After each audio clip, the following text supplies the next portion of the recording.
Good morning students.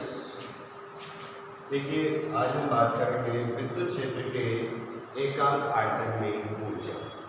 कल हमने बात की थी कि किसी भी चालक गोले पर आवेश की उपस्थिति के कारण लगने वाले वैद्युत बल की, जिस वैद्युत बल को हमने याद किया था, वैद्युत बल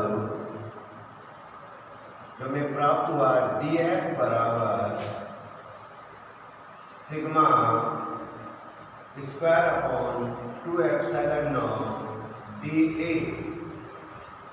हम इसकी सहायता से ज्ञात कर सकते हैं विद्युत दाब को, जो कि हमें प्राप्त होगा P बराबर DF अपॉन dA।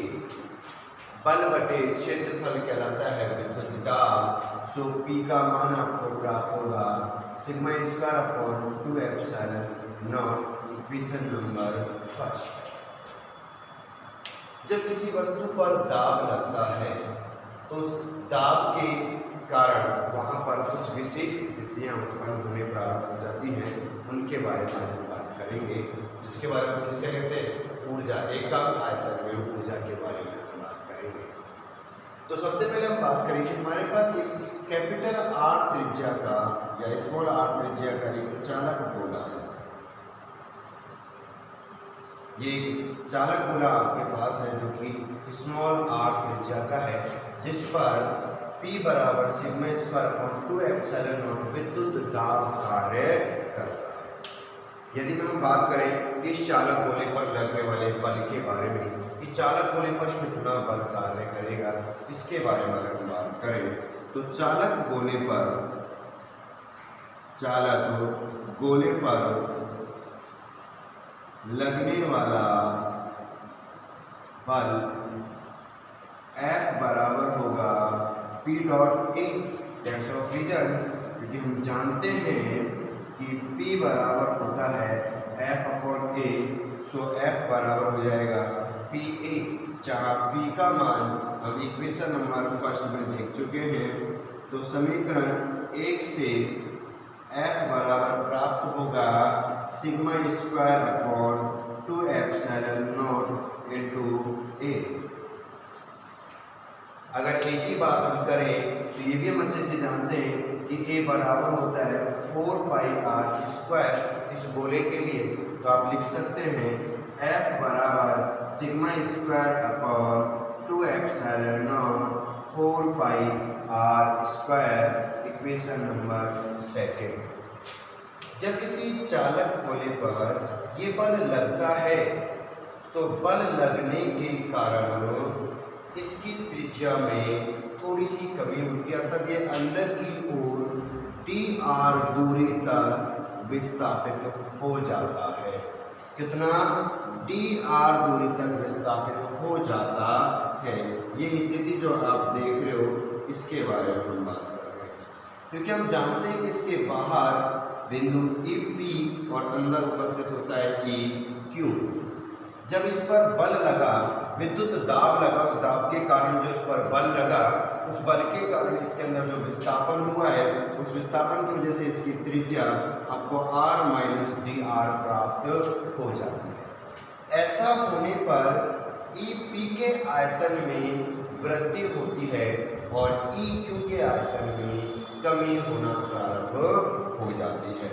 क्योंकि लगने वाले बल के बारे में हम बात कर चुके हैं, तो इसमें इस बल को लगाते समय जब dr दूरी तक विस्थापित किया तो उसके लिए हमें क्या करना पड़ता है, एक कार्य हमें करना पड़ता है।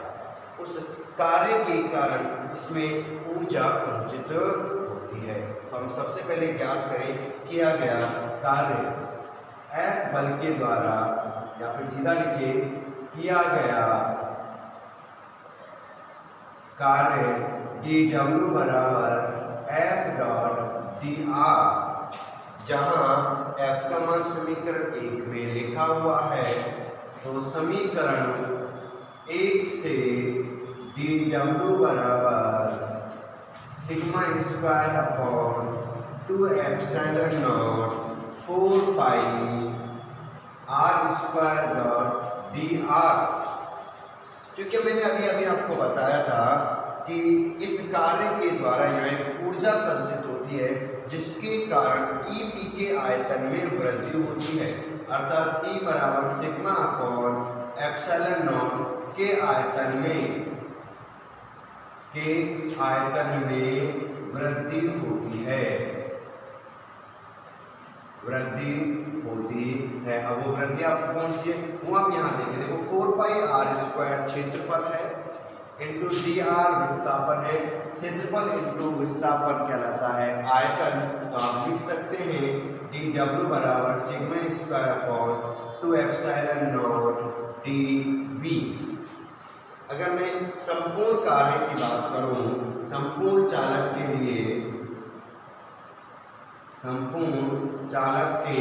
लिए किया गया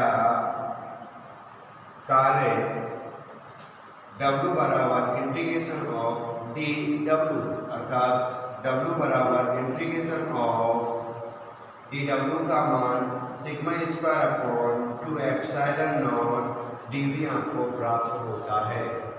क्योंकि हम जानते हैं कि किया गया कार्य ही ऊर्जा के रूप में संचित होता है, तो आप लिख सकते हैं U बराबर W बराबर integration of sigma square upon 2 epsilon naught D V हमें प्राप्त होता है।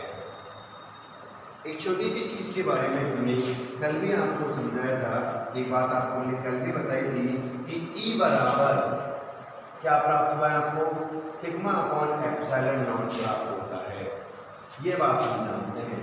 तो हम यहाँ से सिग्मा का मान ज्ञात कर सकते हैं T इंटू एप्सिलॉन नॉट, वो मान हम यहाँ रखें तो क्या मिलेगा, देखो U बराबर W बराबर the integration of sigma square upon 2 epsilon naught, तो सिग्मा का मान हम लिखेंगे E एप्सिलॉन नॉट का whole square 2 epsilon naught, sigma के स्थान पे लिख दिया E एप्सिलॉन नॉट। क्या लिखा है स्टूडेंट्स, E एप्सिलॉन नॉट हमने लिखा है, इसके स्थान पर सिग्मा के स्थान पर ऊपर स्क्वायर लगा हुआ है तो हमने स्क्वायर वहां लगा दिया, अपॉन में लिखा हुआ है 2 epsilon naught into D we.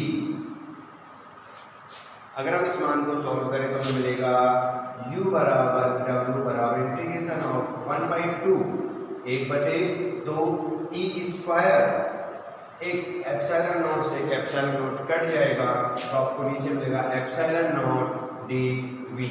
ये आपको प्राप्त होती है संचित ऊर्जा, एकांक आयतन ऊर्जा की बात नहीं कर रहे हैं।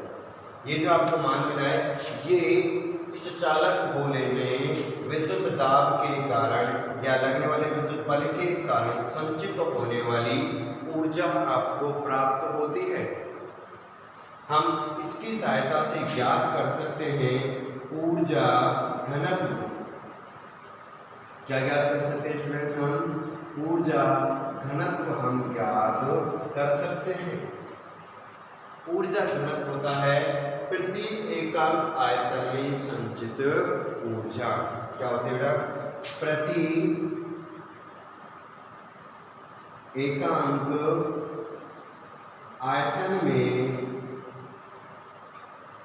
संचित ऊर्जा ऊर्जा घनत्व कहलाती है। अर्थात हम लिख सकते हैं स्मॉल यू, ऊर्जा घनत्व को डिनोट किया जाता है किसके द्वारा, स्मॉल यू से इसे डिनोट करते हैं। स्मॉल यू बराबर D U upon D V. क्या होगा स्टूडेंट्स, स्मॉल यू बराबर D U upon D V. तो हम यहाँ देखिए डी डब्ल्यू का मान हमारे पास लिखा हुआ है, डी डब्ल्यू का जो मान लिखा हुआ है वही आपको किसका प्राप्त होगा, डी यू का मान प्राप्त होगा। कितना है देखिए, स्मॉल यू बराबर डी यू का मान sigma square upon 2 epsilon naught D V upon D V. D V से डी वी कट जाएगा तो स्मॉल यू का मान हमें मिलेगा sigma square upon 2 epsilon naught, या हम लिख सकते हैं u बराबर the integration of 1/2 E square epsilon naught, क्योंकि डी वी आयतन के कारण कट जाएगा तो तो मान मिलेगा 1/2a²ε0। किसका मान मिलेगा स्टूडेंट्स हमें? ये ऊर्जा घनत्व का मान हमें प्राप्त होता है। किसी चालक में प्रति एकांक आयतन में संचित होने वाली ऊर्जा का मान हमें प्राप्त होता है। इस तरह हम किसी विद्युत क्षेत्र में अर्थात किसी चालक में एकांक आयतन में ऊर्जा का मान ज्ञात कर सकते हैं। आपके दिमाग में बहुत सारे क्वेश्चंस यहाँ आए होंगे कि ये विद्युत दाब आया कहाँ से। जैसे कि मैंने कल आपको बताया था कि ये मान के चलो चालक था और इस पर आपने क्या दे रखा है? +Q आवेश दे रखा है। अब मैं अगर इसे बाहर से और आवेश देता हूँ तो इसे आवेश देने के लिए मुझे क्या करना पड़ेगा? एक कार्य मुझे करना पड़ेगा। उस कार्य को करने के लिए हमें क्या लगाना पड़ता है? एक बल हमें लगाना पड़ता है, जिसके कारण इस पर जैसे ही और आवेश बढ़ेगा इसका वैद्युत दाब बढ़ जाएगा। इसके कारण इसमें क्या होगा? विस्थापन होना प्रारंभ होगा।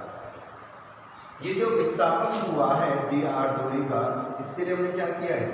W कार्य किया है। किसके द्वारा? F बल के द्वारा। कौन सा बल? वैद्युत बल, जो किसके माध्यम से? विद्युत दाब के माध्यम से लगता है, जो हमने ज्ञात किया।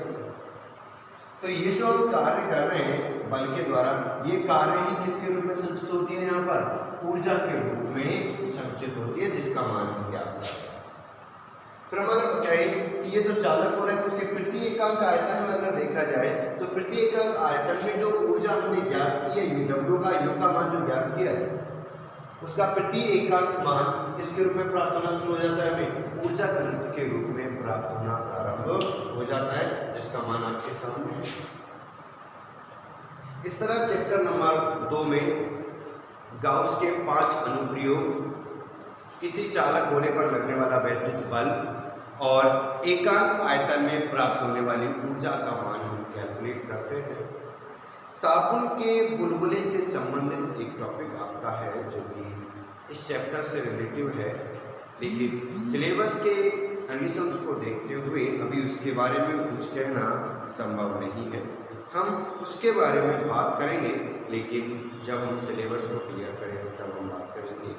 इस चैप्टर से रिलेटिव जो भी न्यूमेरिकल क्वेश्चंस हैं, आपके जो भी आपके क्वेश्चन बनते हैं, चाहे वो आपके गाउस के नियम से रिलेटिव बनते हों, चाहे गाउस के अनुप्रयोगों से रिलेटिव बनते हों, या आपके विद्युत बल या फिर आयतन ऊर्जा से रिलेटिव बनते हों, उनके बारे में हम कल आपसे बात करेंगे कि किस तरह इस चैप्टर से रिलेटिव जितने भी न्यूमेरिकल क्वेश्चंस हैं उनको हम हल कर सकते हैं।